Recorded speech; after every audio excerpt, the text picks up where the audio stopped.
Hola a todas y a todos. En este vídeo vamos a repasar los aspectos fundamentales que trabajamos en el primer tema de nuestro curso.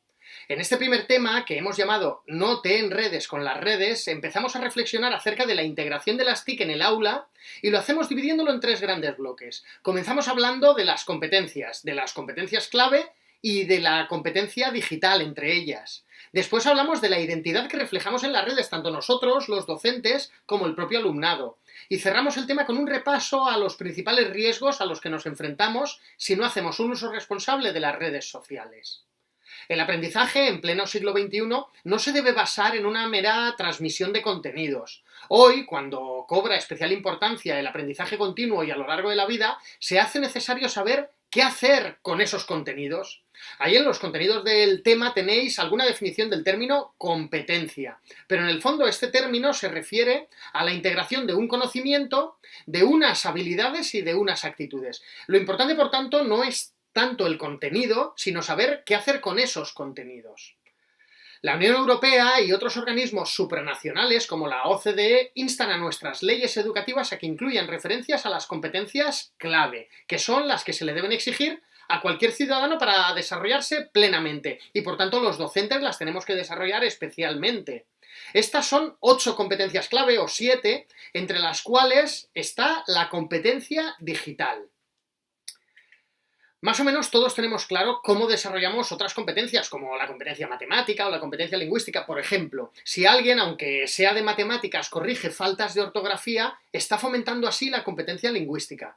Pero ¿qué ocurre con la competencia digital? ¿Cómo la desarrollamos? En realidad cada docente hace lo que puede. Hay algunos que por hobby controlan determinada tecnología y la aplican. Frente a ellos, otros no pasan de la edición de un texto en Word. Y esto es una lástima porque os recuerdo que la digital es una competencia clave y estamos obligados a trabajarla.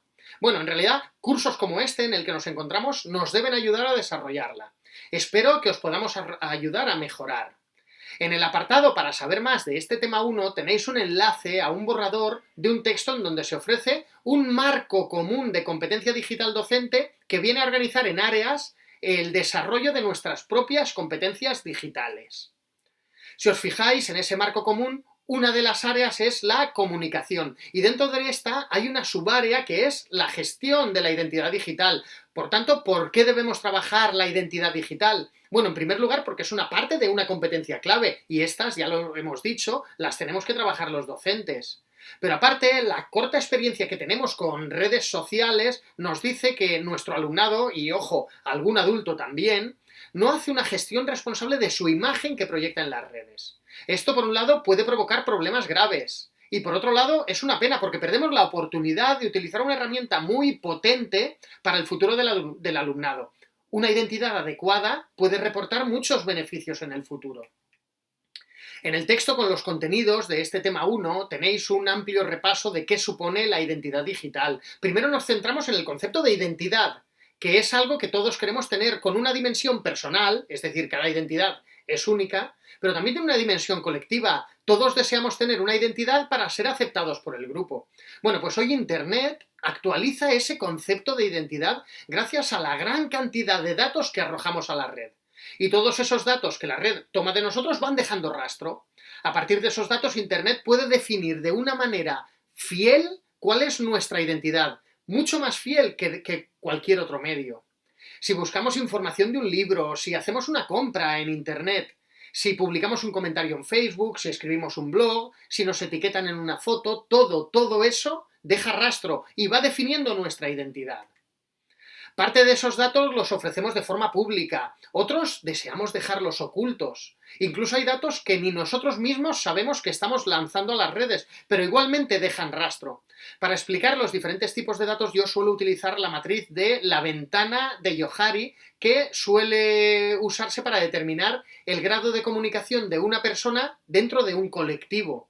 Pero si esta ventana de Johari nos la llevamos al terreno digital, con ella explicamos perfectamente de qué manera arrojamos datos a la red.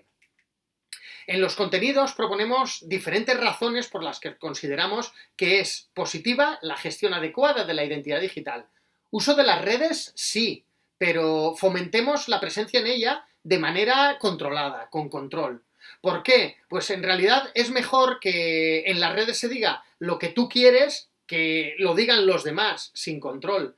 Además, si tenemos presencia en las redes, ante cualquier comentario o cuestión no deseada, vamos a poder reaccionar a tiempo. Si no tenemos presencia en las redes, esos comentarios no deseados se nos pueden pasar por alto. Luego, hoy hay un fuerte auge de las redes sociales y si no te encuentran a ti en ellas, encontrarán a otros. Por último, las redes sociales permiten establecer contacto con personas y cuantas más conexiones online tengamos, más contactos offline, fuera de Internet vamos a tener, y esto con carácter general es positivo. Digo con carácter general porque no debemos perder de vista ciertos riesgos que en algunos casos pueden derivar en graves consecuencias. Podéis consultar la web de Pantallas Amigas, que trabaja desde hace tiempo en la prevención de estos riesgos entre los más jóvenes. En el apartado para saber más de este tema 1 tenéis un enlace a su web, además de otro material interesante. Aquí vamos a centrarnos en 4 de estos riesgos. En primer lugar, el ciberbullying, que es el acoso de toda la vida, pero usando medios digitales. La mayoría de docentes ya sabemos de lo peligroso que es, y es fácil darse cuenta que el acoso que finalizaba antes, cuando el timbre sonaba y el acosado marchaba a casa, donde se sentía seguro, hoy se convierte en un acoso las 24 horas del día y 7 días a la semana. Imaginad a ese niño o a esa niña acosada, llegando a su casa, por fin, lejos de sus acosadores, y abre sus redes sociales y sigue encontrando mensajes agresivos o de otro tipo. Otro de los riesgos es el grooming, traducido libremente como algo así como engatusamiento, y es precisamente eso, el engaño de una persona adulta a un menor que a través de las redes sociales finge ser menor también y lo que pretende en el fondo es obtener material de contenido sexual para luego extorsionar al menor y obtener así más material. El sexting no es un delito, pero sí que es una práctica de riesgo que va en aumento entre los más jóvenes. Es el intercambio de contenidos personales de tipo sexual, sobre todo fotos o vídeos. Se hace, ya digo, voluntariamente, pero ya sabemos que cuando compartes algo en la red, pierdes el control sobre ello. E imaginad cuando ese material de un menor o de una menor circula sin control por las redes. Y por último hablamos de la usurpación de identidad, que es justamente eso, usar el nombre de otra persona para hacer ciertas cosas en las redes. Es demasiado común que entre nuestro alumnado se creen, por ejemplo, un perfil falso para contactar con otros conocidos o bien obtener información y gastar, por ejemplo, una broma. Ojo, porque esto puede provocar problemas. Bueno, pues para cada uno de los riesgos que os acabo de comentar, os ofrecemos algunos consejos y datos relevantes. Bueno, básicamente estos son los contenidos del primer tema del curso. Los seguiremos trabajando en nuestra aula virtual y esperamos que os resulten interesantes. ¡Mucho ánimo!